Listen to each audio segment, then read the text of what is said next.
শিক্ষক দিবসের অনুষ্ঠান শেষে লাস্টে হলো কেক বিতরণী। আমি বললাম স্টুডেন্টরা তোমরাই তোমাদেরকে কেক খাওয়াও। এরপরে কি হলো, মানে মাঝখানে কি হলো সেটা বলছি। আমরা তো ক্লাসরুমে ঢুকলাম, ও বাবা দেখছি ওরা আমাদের জন্য কেক অ্যারেঞ্জমেন্ট করেছে। সত্যি কথা, হয়তো শহরে এটা কোনো ব্যাপার নয়, কিন্তু ওই গ্রামে একটা সেফটি পিন পাওয়া যায় না। সেখান থেকে মেয়েরা যে এই তোমার কেক অ্যারেঞ্জমেন্ট করতে পারবে, এটা কিন্তু আমার ধারণার বাইরে ছিল। যাই হোক, আমাদের স্যারকে বললাম, মানে যিনি সিনিয়র ছিলেন ওনাকে বললাম যে কেকটা কাটা হোক, আপনি কাটুন। মানে বাচ্চারাই বলল। আর কিছু ওনাকে বললাম যে কিছু বক্তব্য রাখতে, কিছু মরালসের ওপর, কারণ বাচ্চারা আজকাল কিন্তু শিক্ষা মরালস ভ্যালু থেকে ভীষণ ভীষণ দূরে চলে যাচ্ছে। ফলে কি হয়েছে বলো, আমরা যেমন ছোটবেলায়, বারবার চিন্তা করে দেখো, আমরা যেমন ছোটবেলায় শিক্ষকদের একটা ভয়ের জায়গাতেও যেমন রাখতাম, ভালোবাসার জায়গাতেও রাখতাম, এখন কিন্তু শিক্ষকদের ভয়টা পাই না। কিছু কিছু ক্ষেত্রে কিন্তু ভয়টাও জরুরি, না হলে কিন্তু সব জিনিসটা একদম ডাল ভাত হয়ে যায়। তো যাই হোক, স্যার কিছু বলছেন।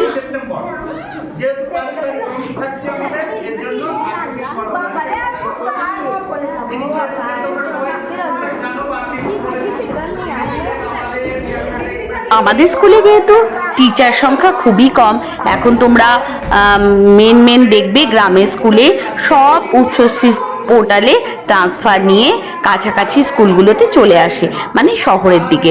এবার এই যে সবাই ট্রান্সফার নিয়ে চলে আসে, গ্রামের স্কুলে তো ভাই কাউকে না কাউকে পড়াতেই হবে। তো যাই হোক, আমার কপালে পড়েছে সেই গ্রামের স্কুল, কিন্তু গ্রাম বলে আমার একটু অসুবিধা হচ্ছে না, বরঞ্চ আমি ভালোই আছি, বাচ্চাদের সাথে ভালোই আছি। তবে কি বলতো, ওখানকার মধ্যে না একটা অদ্ভুত টাইপের ফিলিংস, মানে বিশেষ করে ছেলেদের মধ্যে, ওরা কিন্তু কিছুতেই নিজেদের জায়গার, নিজেদের সীমার বাইরে বেরোতে চায় না। মানে নিজেদের কিছু পুরনো পন্থী মনোভাব সেখানটা থেকে ওরা বেরোয় না। এই হচ্ছে কেক কাটা হলো। আমি স্যারকে বললাম যে আমরা সবাই মিলে, তিনজনে মিলে ধরে কেকটা কাটছি। তো যাই হোক, কেক ঠেক কাটা হলো। এবার ওরা তো সেই কি করছে, তো কেকটা তো নষ্ট হয়ে যাবে এইসবগুলো যদি পড়ে। তো যাই হোক, ওরা একটুখানি স্প্রেয়ার ফেয়ার তো দেবেই, বাচ্চাদের তো এটাই আনন্দ, ওরা আর কত কি বোঝে। যাই হোক, ওখানে তো আরোই বেশি বুঝতে পারে না। তো আমি বললাম কেকটা তো আমরা তেমন একটু খাবো না, তো ওরা যখন অ্যারেঞ্জমেন্ট করেছে ওরাই খাক, সবাই মিলে আমরা একটু আধটু খাবো। তো আমি স্যারকে বললাম যে ঠিক আছে, আমি একটুখানি আপনাদেরকে খাইয়ে দিচ্ছি, ওরা পারবে না। তো আমি স্যারকে খাইয়ে দিলাম। আর আমাদের যে মানে হেড স্যার ছিলেন ওনাকে দিলাম, এবং সবাইকে খাইয়ে ঠাইয়ে দেওয়ার পরে আমাদের বিশেষ যে প্রোগ্রামটা, আজকে শিক্ষক দিবসের মেন যে প্রোগ্রামটা, সেটা শুরু হতে যাচ্ছে। তো এইখানে দেখো বাচ্চারা আমাকে খাইয়ে দিয়েছে। আর সবচেয়ে বড় কথা হচ্ছে, আমার যে কি আনন্দ লাগছে তোমাদের বোঝাতে পারছি না। একটা গ্রামের জায়গায় এই রকম একটা এনভায়রনমেন্ট পাবো, সেটা কিন্তু আমার ধারণার বাইরে ছিল। এরপরে ওদের গিফট দেওয়ার পালা। ওরা দেখো কি গিফট এনেছে, ভাবতেই পারছি না। আর গিফটের মজার ব্যাপারটা দেখো, আমি বলেছিলাম যে স্যার ঠিক বলবে, মানে গিফটটা ঠিক বলবে, তাকে ফাইন দিতে হবে না। আর আমি আর আমার ওই স্যার কিন্তু ভুলই বলেছি, আর আমাদের হেড স্যার কিন্তু উনি যথারীতি উনি ঠিকই বলেছেন। সো উনি এই যে মালা দেয়া হলো, মানে শিক্ষক দিবসের যিনি মেন, উনি মালা দিলেন। এবার হেড স্যার কিছু বক্তব্য রাখছেন।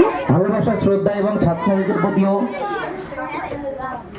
বর্তমান ছাত্র এবং প্রাক্তন কিছু ছাত্রছাত্রীকেও দেখছি এখানে আছে, সকলকে বিদ্যালয়ের পক্ষ থেকে স্বাগত।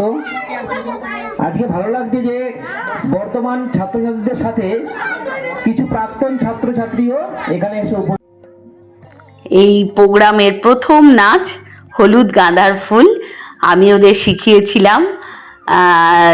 জানি না আপনাদের ভালো লাগবে কিনা, তবে গ্রামের দেশে কিন্তু মানে যেখানে একেবারে কোনো রকম কিছুই অ্যাডভান্সমেন্ট নেই, সেখানে এইটুকু সাজিয়ে পুরো ব্যাপারটা তৈরি করতে আমাকে কিন্তু বেশ বেগ পেতে হয়েছে। সবচেয়ে বড় কথা, আমি নিজেও জানতাম না যে এটা আলটিমেটলি হবে কি না। তো যাই হোক, এই হলুদ গাঁদার ফুল ওরা নাচছে এবং আমিও ভীষণ ভীষণ খুশি যাতে ওরা যে সুন্দর করে সেজে গুজে এসে একটা এত সুন্দর নাচ করতে পারছে, এবং গ্রামবাসীরা সবাই মোটামুটি এসছে, ওখানে তো লোকজনও খুব কম। যাই হোক, ওরা এই প্রোগ্রামটাতে সামিল হয়েছে, এটাই আমার বড় প্রাপ্তি।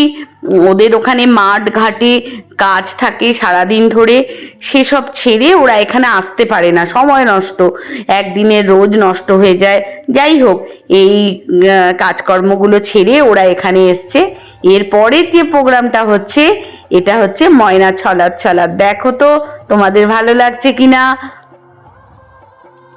আমি কিন্তু চেষ্টা করেছি যাতে একটা গ্রামের পরিবেশে সুন্দরভাবে এই মোটামুটি ভদ্র গানগুলোর মাধ্যমেই, না হলে এখন তো অধিকাংশ জায়গায় প্রোগ্রাম মানেই বিভিন্ন ডিজে, বিভিন্ন রকম উল্টোপাল্টা গান বাজে। আমি সেই জায়গাটা মোটামুটি লোকসঙ্গীতের ওপরই রেখেছি, যাতে শিক্ষক দিবসের মেন এমটা থেকে, মানে প্রধান লক্ষ্যটা থেকে আমরা সরে না যাই, যেটা আমাদের মানে প্রধান উদ্দেশ্য, সেই জায়গাটা যেন আমরা নষ্ট না করি। আমাদের নাচ গান উৎসব আনন্দ সব তো থাকবেই, কিন্তু আমাদের যে মেন লক্ষ্য, যে আমাদের সংস্কৃতি, আমাদের শালীনতা, সেটা যেন কোনো কারণেই নষ্ট না হয়।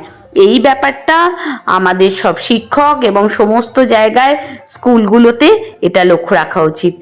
আর লাস্টে যে প্রোগ্রামের সবচেয়ে আমার ফেভারিট এই প্রোগ্রামটা, এটা হচ্ছে ধিতাং ধিতাং বলে, মানে এইটাতে আমি পালক দিয়ে ওদের হেয়ার ডেকোরেশনটা করতে বলেছিলাম, ওরা পালক পায়নি, তাই ওরা কাশফুল দিয়ে করেছে, এবং কাশফুল দিয়ে ডেকোরেশনটা করাতেও বেশ সুন্দর লাগছে। আমি তো ভাবতেও পারিনি যে ওদের এতটাই মিষ্টি লাগবে, সুন্দর লাগবে। যাই হোক, ওদের বেশ ভালোই লাগছে। আর এই ধিতাং ধিতাং বলে মাদলিতাং তোলের স্টেপ দিয়েছি, দেখো ওরা যাই হোক মোটামুটি আমি যেমন শিখিয়েছি তেমনই করছে, ভালোই হয়েছিল প্রোগ্রামটা। মোটামুটি ওখানে তো লাইট ফাইটের ব্যবস্থা নেই, তাই তোমরা হয়তো মুখটা কালো লাগছে, কারণ উল্টো দিকে আলোটা পড়ছে বলে ভালো মতো হয়তো তোমরা দেখতে পাচ্ছ না। যাই হোক, এটা কিন্তু মোটামুটি ক্লাস 5-6 স্টুডেন্টরাই করছে। আর সবচেয়ে বড় কথা, এই 1 মাস ধরে প্র্যাকটিস হবার পর আজকে যেই মানে নির্দিষ্ট দিনে ওরা এই জিনিসটা যে করছে, এটাতেই আমি অনেকটা হ্যাপি।